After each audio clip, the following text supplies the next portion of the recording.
আসসালামু আলাইকুম, welcome to my cooking channel cooking with Shahana Shimu. আজকে আমি নিয়ে এসেছি ভর্তা রেসিপি। ভর্তা আমাদের কার না পছন্দ। আজকে আমি নিয়ে এসেছি কাঁঠালের বিচির ভর্তা, যেটা আমার ওয়ান অফ মাই ফেভারিট।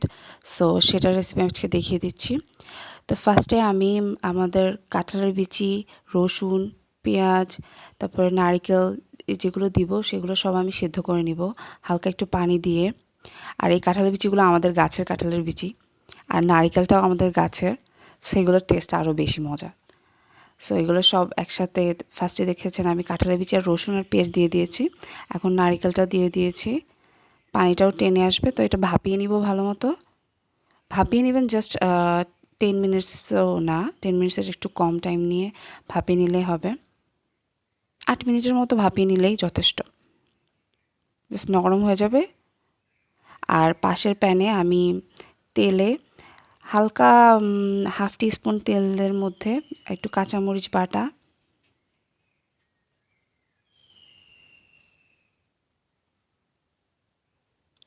এখানে কাঁচামরিচ বাটাটা অনেকখানি দেওয়া হয়েছে, 2 টেবিল চামচের মতো দেওয়া হয়েছে।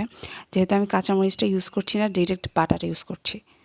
সো 2 টেবিল স্পুনের মতো কাঁচামরিচ বাটাটা একটু ভেজে নিব। এখন পাটায় চলে আসলাম। সো কাঁচামরিচ বাটাটা নিয়ে নিয়েছি আগেই। দেন সিদ্ধ নারকেল, তারপরে কাঁঠালের বিচি, পেঁয়াজ, রসুন সব এর মধ্যে রেখে আমরা সব একসাথে বেটে মিক্স করে নেব। আম্মু আমাকে বেটে হেল্প করছে, তো আম্মু বাড়ছে, আমি দেখিয়ে দিচ্ছি কীভাবে বেটে নেবেন। আমি আম্মুর মতো এত ভালো বাটতে পারি না, সো আম্মু আমাকে দেখিয়ে দিচ্ছে, আপনাদেরকেও দেখিয়ে দিচ্ছি কীভাবে বাটবেন পারফেক্টলি।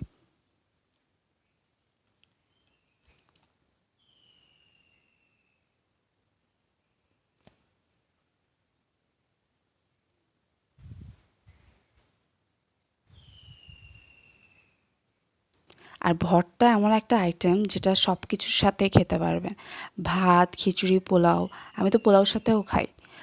আর ভাতের সাথে তো অসাধারণ। আর এই ভর্তাটা আমি ট্রাই করেছিলাম খিচুড়ির সাথে। আর আগের যে আমাদের পটলের রেসিপি শেয়ার করেছিলাম, সেটাও আমি খিচুড়ির সাথে ট্রাই করেছিলাম। আমি দেখাবো আমার খিচুড়ির রেসিপির সাথে আপনাদেরকে। তো সেটার জন্য অবশ্যই আমার চ্যানেল সাবস্ক্রাইব করে আমার পাশে থাকবেন, দেখতে থাকবেন। সো আমার আম্মুর বাটা হয়ে গেছে, তো আম্মু সবগুলো মরিচ বাটার সাথে মিক্স করে লবণ দিয়ে দিয়েছে। তারপর আরেকটা বাটা দিয়ে ফিনিশিং টাচ করে নেবে। সো হয়ে গেল আমার ভর্তার রেসিপি। সো আপনারাও বাড়িতে বানিয়ে আমাকে শেয়ার করবেন যে কেমন লেগেছে, এবং লাইক, কমেন্ট, সাবস্ক্রাইব করে আমার পাশে থাকবেন। Thank you, bye by.